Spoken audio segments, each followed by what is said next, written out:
সুপ্রিয় দর্শক, আসসালামু আলাইকুম। আজকে আপনারা দেখবেন কি করে সিদ্ধ ডিম দিয়ে মেয়োনেজ প্রস্তুত করতে হয়। তাহলে দেরি না করে ভিডিওটি শুরু করা যাক।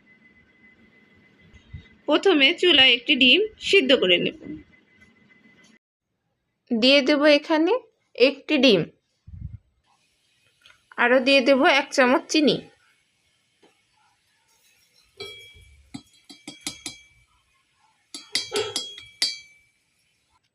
দিয়ে দেব 3টি রসুন, আধা চা চামচ গোলমরিচের গুঁড়ি, 2 টেবিল চামচ লেবুর রস, আরও দিয়ে দেব হাফ কাপ পরিমাণের তেল।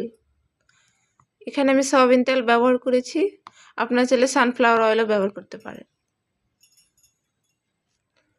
আরও দিয়ে দেব 1 টেবিল চামচ গুঁড়ো দুধ। এরপর দিয়ে দেব সামান্য পরিমাণের লবণ।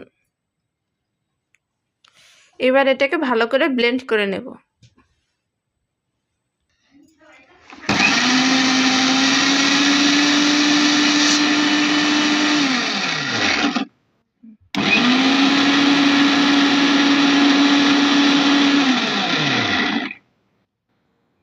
এবার এটি খুলে দেখব।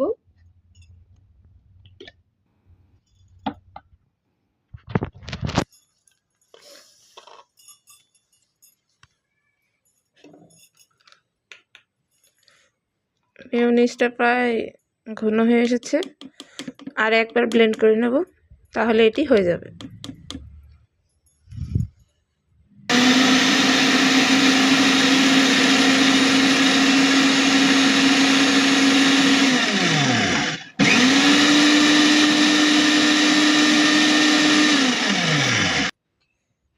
ব্লেন্ড হয়ে গেছে।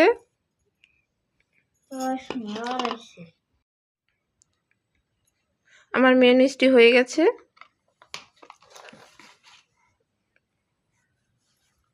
এবার এটাকে নামিয়ে নেব।